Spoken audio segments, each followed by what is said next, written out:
Stop having that dream. Today I'm gonna teach you why it is a bad idea to want a black card.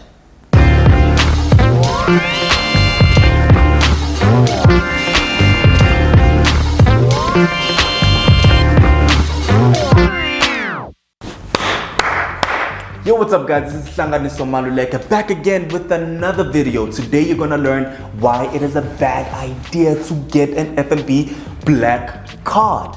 But before we get into the video, please make sure to subscribe to the channel, turn on notifications so that each and every single time I push out a new video, you will be the first to get it.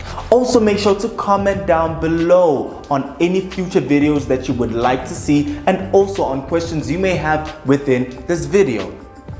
Let's get into it. I'm not gonna get too in-depth about the black card itself or about FNB's offering. What I'm going to look at is just the qualification criteria, the benefits that it actually has, and also the trade-off, the massive trade-off that it actually has. And just before that, please guys, smash that like button. It really helps me a lot to put out more content when I know what exactly you want. So in order for you to qualify for a black card underneath the private clients tier, you need at least about 750,000 rands coming into your bank account at least from the past 12 months. And if you want to go the last top tier level, which is private wealth, you need at least about 1.5 million rands within the past 12 months into your account. And when I say your account, I mean your personal account, which is where it messes things up. Alright guys, so having a black card is really seen as something that is a huge benefit to a whole lot of people.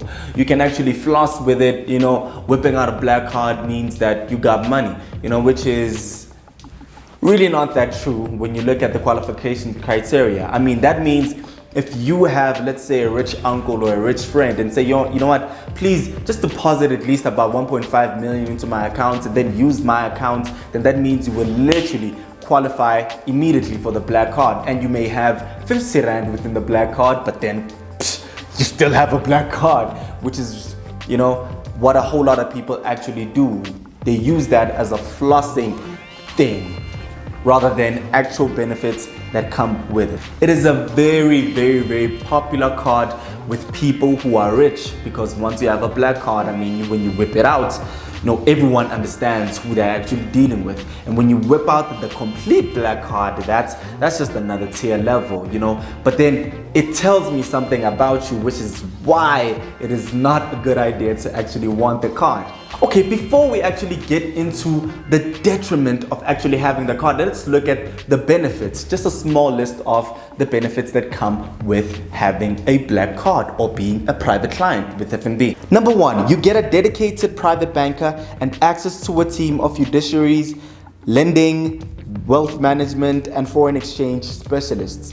Number two, you can earn e-bucks at the highest possible rates, which is the most amazing benefit from my point of view. Why? Because I actually use e-bucks so much. I mean, I've never bought groceries in my past year because of e-bucks, which I'm actually going to do a video about, because I believe it's a really amazing rewards program that a whole lot of people should take part in. Number three, there are no transactional fees. So that means per transaction, you don't get charged. Number four, you get an overdraft facility. So that means that you actually get a credit line that you can actually use for all of your other stuff. But I am a huge advocate for credit only if it is going within business and it is not just consumer debt, like buying a car or buying a watch or just going on holiday. Let it be, if you're taking credit, let it be because you want to use that money to make more money as opposed to anything else. All right, let me not take too much time. Now we're gonna look at the huge, and I mean huge, detriment when coming to having a black card. We all know SARS, right?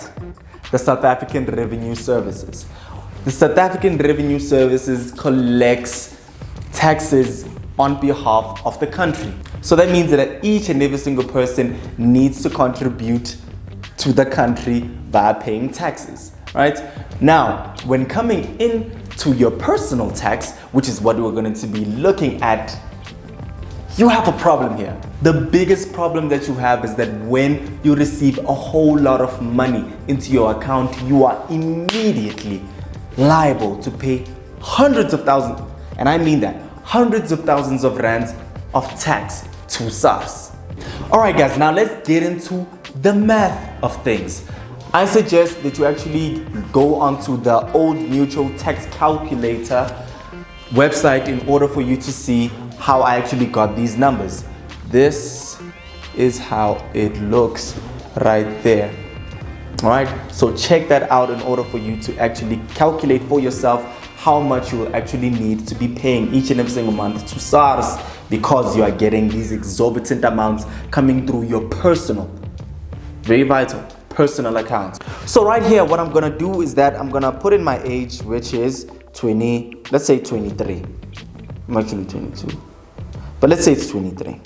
And then you have a monthly salary of, let's go for the top tier where you're in private wealth. So let's say maybe about 120,000 rands coming into your account each and every single month, right? No other monthly incomes, no deductions, taxable gain, all of that we'll see. I mean, go to calculate. All right. So what this means, now, if you are getting 120,000 rands into your account, you are liable, naganjan, by the law of South Africa, you are liable to paying 41,114 rand and 46 cents to SARS. That is right. So that means, all right, when you get 120,000 rands, you're gonna need to pay at least about what? 1/3? Is it 1/3? Yeah, 40, 82. Yeah, it's about 1/3 of your money to SARS each and every single month. So that means that if you are not working for someone and maybe you're working for yourself, but then you get exorbitant amounts coming into your account, you will need to pay for yourself that money to SARS, which is the biggest issue that I have with having a black card. When you see someone whipping out a black card, know for a fact that they're paying a shitload of money to SARS, or they owe SARS a shitload of money. That's exactly what it means, especially if they're getting that money coming into them very often. You get me? But then now, when we remember the qualification criteria, that means that at least you need to have about 750,000 rands to become a private client. You need 750,000 rands, right? So within the past 12 months. So within the past 12 months, you should have paid that X amount to SARS. 70,000 rands, we calculate that.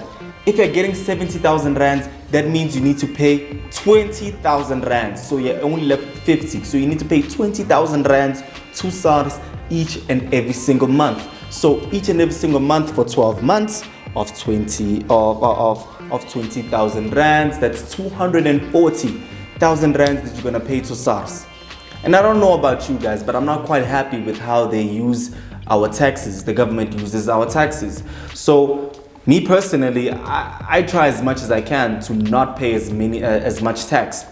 That's why using a business is the best way possible. Why? Because in a business, you only get charged about, let's say if you're making that kind of money, you've passed over 1 million rand within the past 12 months. So that means you need to pay about, I believe it's about 23% of profit. Now that means that, and also remember, you as a business, you are the one who defines how much the profit actually is. So let's say now you sell a product for 1 million rand, right? You get 1 million rand coming into your accounts. Now after that, you're gonna deduct all of the costs that it took to make that R1,000,000. And also you can deduct, let's say, investment capital.